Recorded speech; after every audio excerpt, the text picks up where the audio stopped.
Hello again, welcome to you in my YouTube channel. And I'm going to discuss only two questions from polynomials because मेरे बहुत सारे students ने कहा कि sir इस type के पॉलिनोमियल के फैक्टराइजेशन करने में प्रॉब्लम होती है।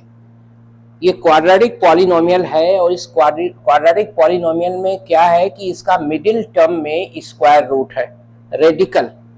तो ये मिडिल टर्म में स्क्वायर रूट है, यहाँ भी है। तो ऐसे क्वेश्चंस को कैसे फैक्टराइज करें, तो इसका तरीका है एक बहुत सिंपल वे में मैं बता देता हूं इसको। पहला तो है कि आप इन दोनों का प्रोडक्ट निकालिए, ये तो रूल है। Before finding the product you should write them in standard form. पहला तो स्टेप यही होता है, चाहे वो पॉलिनोमियल हो चाहे वो इक्वेशन हो, उसको स्टैंडर्ड फॉर्म में लिखना। तो ये ऑलरेडी स्टैंडर्ड फॉर्म में है। तो ये नेक्स्ट स्टेप है, हमने प्रोडक्ट निकाल लिया, ये आया। जो रेडिकल अगर है मिडिल टर्म में, तो उसका सिंपल तरीका अगर आप ये यूज करो तो मुझे लगता है कि आपको बिल्कुल समझ में आएगा। तो उस रेडिकल को आप दो प्लेस पे लिख लो, क्योंकि स्प्लिटिंग मिडिल टर्म यानी मिडिल टर्म को दो टर्म में स्प्लिट करना है। तो एक टर्म ये, एक टर्म ये। अब आप इन दोनों को मल्टीप्लाई कर लो, आया 2। लेकिन जो प्रोडक्ट है ये 12 है, तो इसको 6 से अगर मल्टीप्लाई कर दें तो 12 हो जा रहा है। तो ये 6 अगर यहां लगा दें तो 6 minus root two, that is 5√2। 6√2 minus √2 5√2, इसी को लेके हम चल रहे हैं। देखिए, तो मेरा आया 4x² 6√2 minus √2 into x minus 3। Bracket open करिए, 4x² 6√2x plus √2x minus 3। Now take common between them, take common between them. तो अब यहाँ कॉमन में भी प्रॉब्लम आता है रेडिकल्स में। तो मैं बच्चों से बोलता हूं कि आप जहां पे आपको कॉमन आसानी से मिल जाए या समझ में आ जाए कॉमन क्या है, वहां आप कॉमन ले लो। कोई कंडीशन नहीं है कि फर्स्ट 2 टर्म में पहले लो या सेकंड 2 टर्म में। तो यहां आप कॉमन ले लो, यहां कॉमन 1 है। कोई भी बच्चा बता देगा √2x माइनस 3, ये कॉमन हो गया।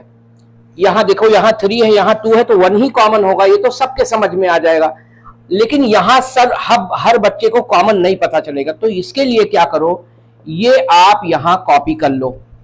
कॉपी कर लिया। अब इसके बाद का स्टेप जरा ख्याल से सुनिएगा। आपको क्या करना है, आप इन दोनों टर्म को कंपेयर करो, पता करो कि आपने ब्रैकेट के अंदर क्या नहीं कॉपी किया यहां से। तो ये 4 है, हमने √2 कॉपी किया, हमें समझ में नहीं आया। फिर हम दूसरे टर्म में आएंगे, यहां देखेंगे कि हमारे पास 6√2 है और हमने सिर्फ 3 कॉपी किया। 6√2x है, तो हमने 3, तो देखो यहां 3 कहां, तो इसको ऐसे लिखो 3 2√2 इंटू एक्स। हमने ये कॉपी नहीं किया, तो जो ब्रैकेट में कॉपी नहीं करोगे वही कॉमन होगा। तो यहां हो गया कॉमन 2√2x। अब देखो दोनों ब्रैकेट हमेशा सेम होगा, तो √2x माइनस 3, यहां से आया 2√2x प्लस 1। अब आप इन दोनों ब्रैकेट्स को इक्वेट कर दो 0 से, √2x minus 3 equal to 0। So x equal to 3/√2। इसको 0 के इक्वल करो तो आएगा 2√2x प्लस 1 इक्वल टू 0। तो यहां x आएगा -1/2√2। तो ये क्वेश्चन हो गया। अब आप देखो, वो क्वेश्चन और इस क्वेश्चन में ज्यादा फर्क नहीं है, लेकिन स्प्लिटिंग मिडिल टर्म दूसरे तरीके से होगा। तो पहले तो मैं इसको करूंगा, गलती करके दिखाऊंगा कि कैसे गलती होती है, बाद में पता चलता है। जिसे हमने किया 4x², यहां भी मैंने ऐसे कर लिया 6√2 माइनस √2x प्लस 3। ठीक है। अब हम जब ब्रैकेट ओपन करेंगे, बिल्कुल देखो सेम लग रहा है, 6√2 minus √2 is 5√2। So 4x² minus 6√2x minus minus plus √2x plus 3। अब देखो यहां कॉमन लो, यहां कॉमन लो। यहां अगर आप कॉमन 1 लेते हो तो √2x प्लस 3 ब्रैकेट में आएगा, लेकिन यहां आप देखो माइनस आएगा ब्रैकेट में। इसके मतलब ये पेयर नहीं ले सकते हो। तब फिर क्या ले सकते हो, तब देखिए आप थोड़ा सा चेंज करेंगे। तो आप जब क्वेश्चन इस टाइप का करें तो ये सारी चीजें आपको मालूम होना चाहिए। √2 ये 12 है, √2 इंटू √2 ये 2 होता है और इंटू 6 होता है, लेकिन 6 ये भी होता है, 3 इंटू 2 भी 6 होता है।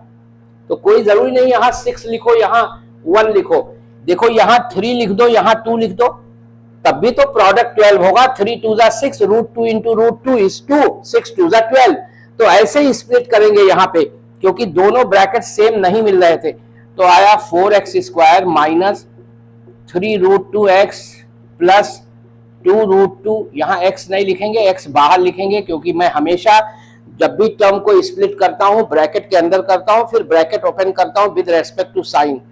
अब ओपन करो, 4x² minus 3√2x minus 2√2x plus 3। यहाँ देखो हमें सेम सिचुएशन है, यहाँ मुझे कॉमन समझ में नहीं आ रहा है, लेकिन यहाँ किसी बच्चे से पूछो कॉमन बताएगा -1। और जब 1 माइनस कॉमन होता है तो टर्म के साइन चेंज हो जाते हैं। तो यहाँ आएगा 2√2x माइनस 3। अब देखो यहाँ माइनस है, इसके मतलब ब्रैकेट सेम होगा। तो 2√2x माइनस 3। अब यहाँ अगर आप देखो, आपने सिर्फ 3 कॉपी किया है, तो √2x आपने कॉपी नहीं किया है, तो √2x इज कॉमन। तो 2√2x माइनस 3 और यहाँ √2x माइनस 1, ये भी फैक्टराइज हो गया। अब equate each factor with 0, you will get the zeros of this polynomial. तो मुझे लगता है कि आपको जरूर समझ में आया होगा कि अगर मिडिल टर्म रेडिकल कंटेन करता है, √2, √5, any radical, then this is a way to factorize such polynomials.